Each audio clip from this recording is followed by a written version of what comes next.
Hey there, and welcome to the Liberty All Day podcast. I'm Letty Lou, and you're welcome to join me on my path to liberty. I know it's been a while since I've done a podcast. It was a very long and difficult most of this year. Pregnancy was not good to me. It wasn't last time either, but I have a very happy and healthy 12-week-old now. So we're finally starting to get into the swing of things with the rhythm of having a baby in the house again. So expect to see and hear more blogs and podcasts coming from me over here in Liberty All Day. But anyway, this is not what I typically have written or talked about in the past. And when I started Liberty All Day, I thought it would be great to get out there and talk about what it's like to be a more conservative mother, a woman who, let's face it, if I were to actually get out there in the middle of the street and actively voice my views, I'd piss off a lot of people. And lately, I've just been sitting here, like, you know what? I'm sick and tired of being quiet. So now it's time to really get to know the real Letty. Let's see what is going on in Letty Lou's mind. So now as we're getting restarted with the podcast, I hope you guys enjoy it. And I hope that you like where I take the blog and the podcast going forward. It was the most important election of our lives, you guys. I don't know about the rest about you. I don't know about the rest of you, but I truly paid zero attention to this election cycle.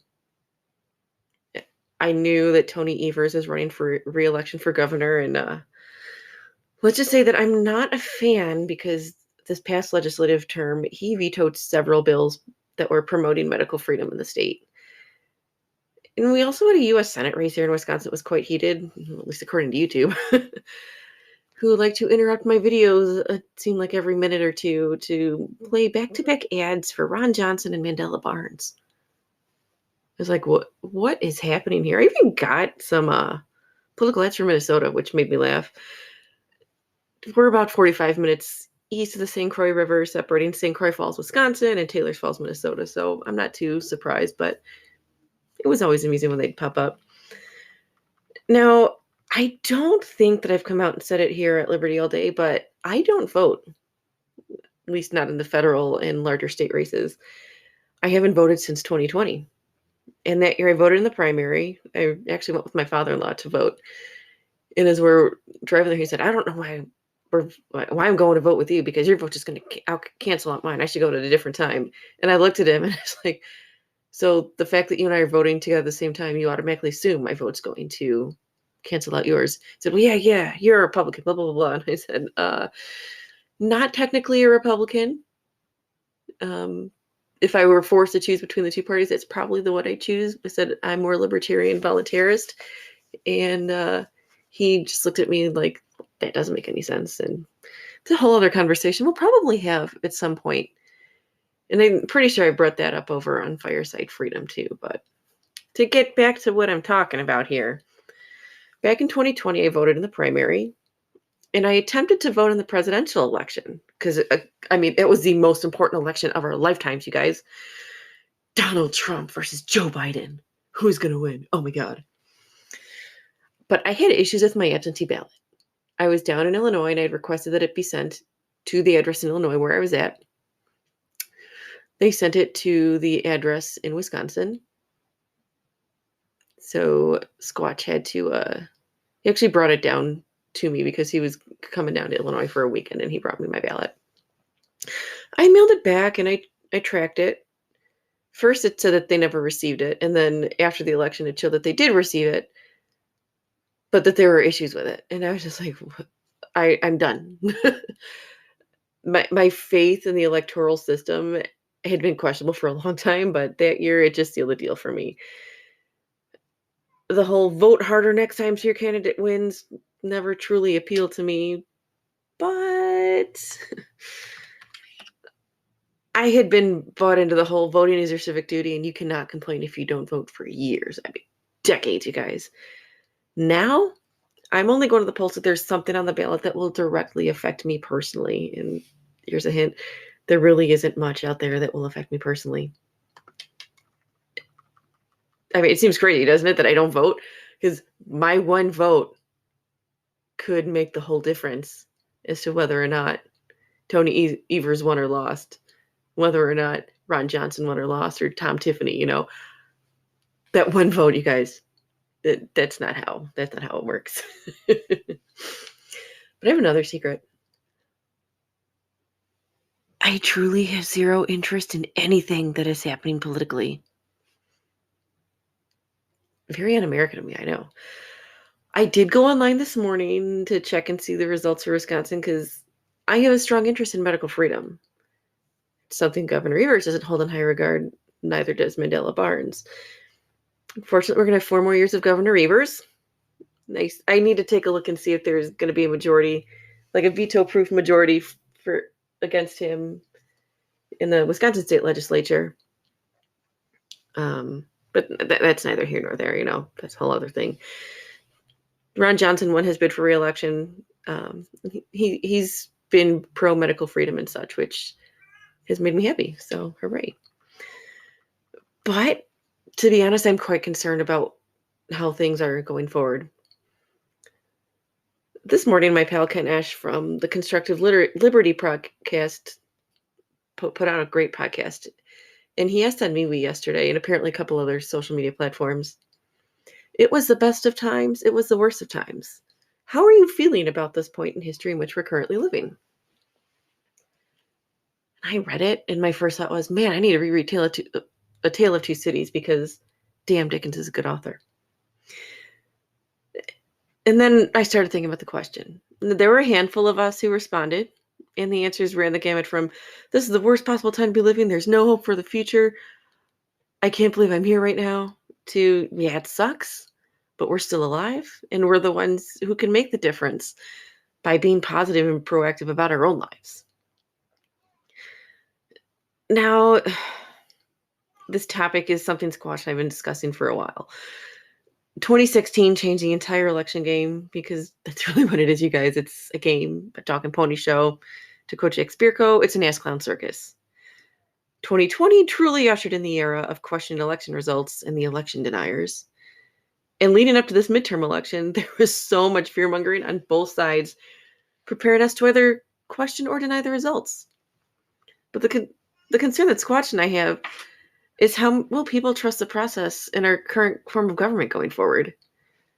Now, I haven't paid any attention to election coverage other than what I've detailed for you so far. But this morning, Squatch did mention that there were reports of issues at various locations with the voting machines, election officials not allowing voters to cast their votes, etc. How can we as a country go forward with elections if this is what is currently happening? It seems that each successive election, things are just getting worse and worse, and we're falling deeper down the rabbit hole of not trusting anyone and claiming that the quote-unquote other side is full of extremists and terrorists. So where do we go from here? I know for us, we're just continuing on with our lives. Yeah, there was an election yesterday. It's not going to directly affect our day-to-day lives. We did an Aldi run, and we're good to go for grocery shopping for at least the next month. Eggs did go up 32 cents since last week, but we get them down the road from the Mennonites, and their price hasn't changed since April, and egg prices have been so crazy, fluctuating across the country that my $2.45 dozen I was paying, now it's $2.77. I'm not upset because I know where they're coming from and what the chickens are being fed, and they're damn good eggs. But we're just going to add the 32 cents into our weekly egg budget because we get 4 dozen eggs, sometimes more, but 4 dozen eggs a week. And 32 cents is good. It's not going to make or break us, but we'll find a way to save that 32 cents a dozen elsewhere. Yesterday we made sure both vehicles were full of gas, that phones were charged in case we had to get a hold of each other. And we're moving along with our plans to make improvements to the house. Yeah. We got stuff we want to do around here. We got a couple more rooms to paint. We got the basement to finish organizing. And I got 2 young boys to raise. I can't sit here and live in fear and worry about, oh my God, my person didn't win the election. My party lost. My party won. I'm so excited. My person won the election. You guys, all it does is it creates this divide. And we do not. The reason people think we're living in the worst of times right now is because we have this divide and they're allowing it to affect their interactions with everybody else. I don't agree with everybody. Hell, if I agreed with every single person that I knew, life would be super duper boring. There are people who, like, I just look at them and I wonder, do you have thoughts of your own other than what MSNBC or CNN is spewing at you from your TV all day? Probably not, because people be crazy, guys. But that's life. We're not all going to get along. And you just got to keep moving. Amy Dingman's been talking about this the last couple weeks on the Farmers Kind of Life podcast. People be crazy. Everyone has their own opinions. Everybody sees, and we may have the same opinions, but we came to them from completely different directions. So really, who cares? Oh man. So you're probably asking right now, like, where did this come from, Letty? Like, what in the world is going on? So when I started the blog, I think I went over this at the beginning again, but we'll repeat anyway. I started this blog with the idea that it would be my views and opinions as a conservative woman, a stay-at-home mom, someone who left the daily grind working all day for a nice financial firm downtown Chicago to stay at home with her kid. I only had the one at the time. And moving out to the country, going to that more rural life, a life that gives us the freedom to do what we want. And I haven't really gone down that path. But now as I look at the world around me, I'm realizing I have a voice that needs to be heard. And by hiding it, by not getting it out there, I'm not being my true self. So going forward, you'll see my updates about what we're doing around Little Red House to improve it, my new organization goal for a little prepper pantry in the basement, and going along with that, how to purge everything that you don't need. But you're going to get more commentary like this, explaining my views on just what exactly is going on in the world around us. Because like it or not, guys, I'm not the only one who thinks like this. And we're just being quiet. And I'm done. I'm sick and tired of being sick and tired, and I'm done with being quiet. So if you don't agree with me, you don't agree with me. That's okay. You can stop reading the blog. You can stop listening to the podcast. I don't care. If you agree with this, please go ahead and share it with others. If you don't agree and you just want to sit and listen to what I'm spewing, that's fine too. I don't care. There may only be one person out there that's listening to this. I don't know. Well, I do know. I could always check my analytics. But I also don't care because I know that this is not going to be for everybody, and that is perfectly okay. Because we're not all identical. We don't all have the same views and thoughts and opinions on everything. But guys, it's tough out there. God, I know it's tough out there. But all I can say is remember to stay true to your path.